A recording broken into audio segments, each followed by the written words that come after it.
नमस्कार, मीडिया नई सुबह में आपका स्वागत है। हमारे साथ में बातचीत करने के लिए हमारे खास मेहमान कैलाश यादव जी, मंडल अध्यक्ष भाजपा से मडाबली से। सर, आपका स्वागत है।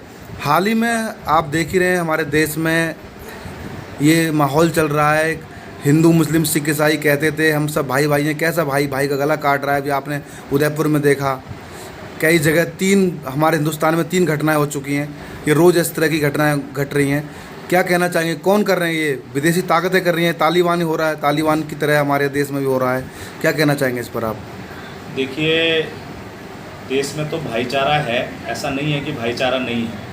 और जो इस प्रकार के कृत्य जो लोग करते हैं वो कभी भी हिंदुस्तानी या भारत के वासी नहीं हो सकते। ये कृत्य करने वाले लोग आतंकवादी हैं और ये विदेशी इशारों पे नाच रहे हैं। जो विदेशी ताकतें हैं वो कहीं ना कहीं हिंदुस्तान को नुकसान पहुंचाना चाहती हैं। हिंदुस्तान के अंदर जो स्थिरता बनी हुई थी पिछले कुछ वर्षों से, उस स्थिरता को ख़त्म करना चाहते हैं और वो अपने एजेंडे के तहत ऐसे कृत्य करवा रहे हैं। और जो कुछ लोग इस प्रकार का कृत्य कर रहे हैं वो कहीं ना कहीं उस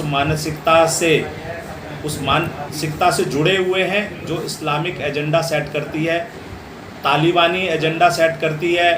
जैसे आपने देखा कि जो उदयपुर में जो हुआ इस प्रकार का कृत्य, उन लोगों ने पाकिस्तान में ट्रेनिंग ली और पाकिस्तान में ट्रेनिंग लेने के बाद जो इस्लामिक कंट्रीज़ द्वारा कुछ फंडिंग भी की गई, ऐसा भी कुछ सुनने में आया है।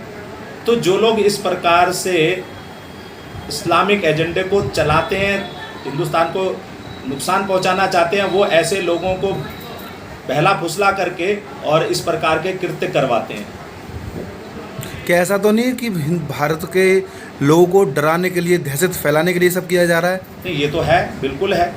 देखिए, क्या है कि हिंदुस्तान के अंदर एक डर बैठाना है कि भाई देखिए, हम कहीं पर भी किसी भी प्रकार से हम तुम्हें नुकसान पहुंचा सकते हैं और उसी के तहत ये इस एजेंडे को सेट करते हैं। ऐसे आप एक को बताइए ना, वो कन्हैया लाल, उस बेचारे का क्या कसूर था? अगर नुपुर शर्मा ने कोई बयान टीवी पे दिया, डिबेट के अंदर कोई बयान दिया और डिबेट में भी वो काउंटर कर रही हैं एक दूसरे को, कोई किसी को आहत करने का नहीं है।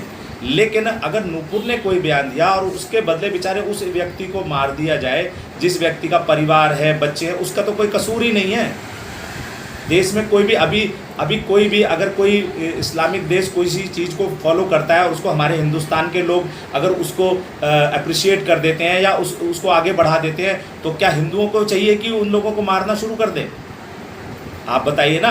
अगर कोई किसी को समर्थन देता है, हर व्यक्ति की अपनी अपनी राय होती है, और अगर किसी ने मान लो किसी के प्रति अपना समर्थन दिखा दिया तो इसका मतलब ये थोड़ी ना हो गया कि हाँ भाई वो उसी चीज़ में, कृत्य में शामिल है।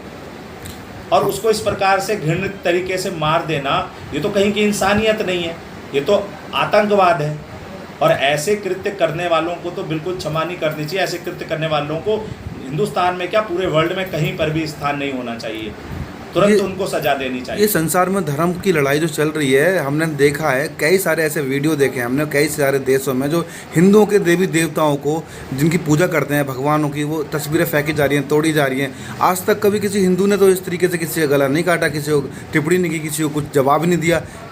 क्या कहेंगे इस पर आप? देखिए, जो आप कह रहे हैं बिल्कुल ठीक कह रहे हैं। आज तक कभी ये सुना है कि किसी हिंदू ने किसी का मर्डर कर दिया हो, ऐसी कुछ चीज़ के ऊपर कि हिंदुओं के देवी देवताओं को? पीछे हमने देखा था कि एक कोई प्रोडक्ट था, उस प्रोडक्ट के ऊपर हमारे देवी देवताओं के फ़ोटो बनाए गए थे, ठीक है जी। और एक इस्लामिक कंट्रीज़ में तो बाकायदा हमारी तस्वीरों को और उनको जो है नुकसान पहुंचाया गया और उनको मतलब एक आहत किया गया, मजाक उड़ाया गया उसका। लेकिन कभी हिंदुओं ने कभी ऐसा कोई कृत्य किया क्या? या किसी हिंदू ने आज तक कभी ऐसी निर्मम हत्या की क्या? कभी नहीं देखा होगा, क्योंकि हिंदू कभी ऐसे कृत्य नहीं करता और ना ही इस प्रकार के कृत्य में कभी वो शामिल रहता है।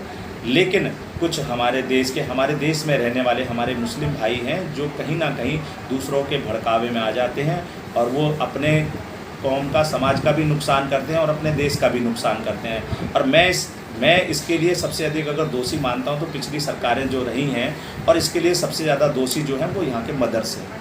ठीक है, मदरसों में क्या तालीम दी जाती है? मदरसों में पढ़ने जाते हैं बच्चे, तो उनको तालीम जो दी जाती है ना, वो तालीम नहीं होती जो उन्हें देनी चाहिए। शिक्षा का स्तर सबके लिए समान होना चाहिए।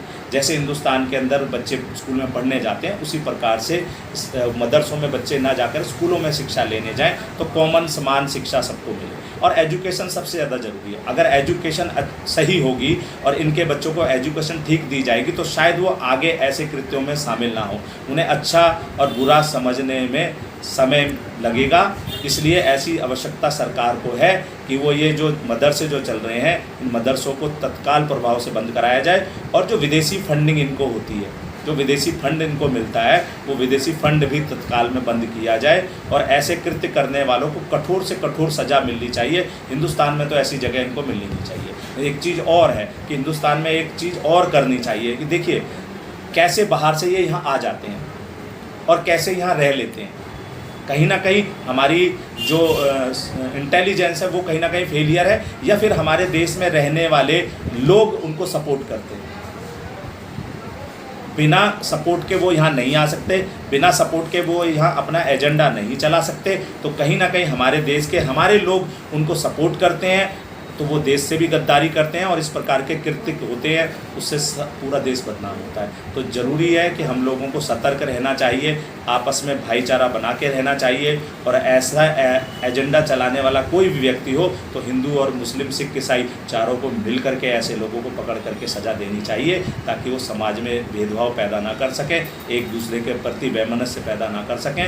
और ऐसे लोगों को कठोर सज़ा देनी चाहिए। सर्व समाज को मिल के ऐसे काम करने चाहिए। धन्यवाद हमसे बात करने के लिए। नमस्कार।